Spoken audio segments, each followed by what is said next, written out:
সুপ্রিয় শিক্ষার্থীবৃন্দ, আজকে তোমাদের জন্য আলোচনা করব সন্ধি, বানান রীতি ও নর ও নারীবাচক শব্দ। আজকের ক্লাসটা বাংলা ব্যাকরণের জন্য খুবই গুরুত্বপূর্ণ। কারণ সন্ধি এমন একটা বিষয়, যে বিষয়ের সাথে বাংলা ব্যাকরণের বানানের সাথে অপ্রতভাবে জড়িত। প্রথম প্রশ্ন, যে সন্ধি কাকে বলে? যদি বলি সন্ধি কাকে বলে সুপ্রিয় শিক্ষার্থীবৃন্দ, তাহলে আমরা প্রথমে কি বলি, যে দুটা বর্ণের মিলনে সন্ধি হয়।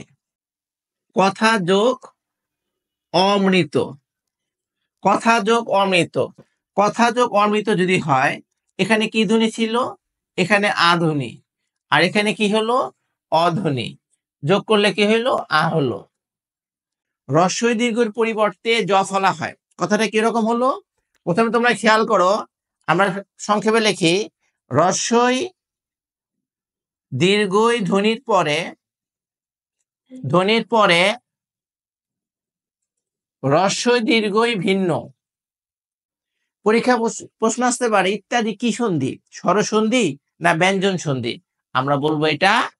এখন যদি বলি অগ্নি যোগ উৎপাত, নিজেরা করো, অগ্নি যোগ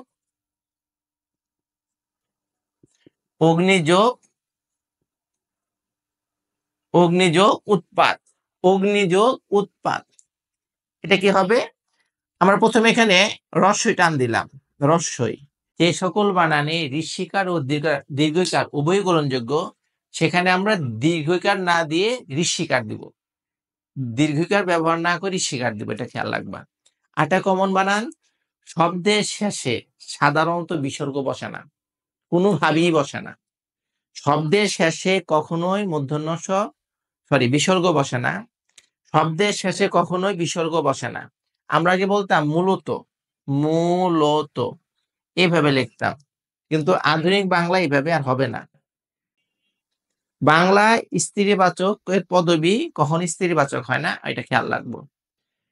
আজকের মতো আমার পাঠ 6 পুরো আলোচনাটা শেষ করলাম। সুপ্রিয় শিক্ষার্থীবৃন্দ, তোমরা সবাই লেসন 3 সন্ধি, বাংলা বানান ও স্ত্রীবাচক শব্দ গুলো শোনার পর যদি কোনো প্রশ্ন থাকে, তোমাদের কমেন্ট করার জন্য অনুরোধ করা হলো। আজকের মতো আসসালামু আলাইকুম।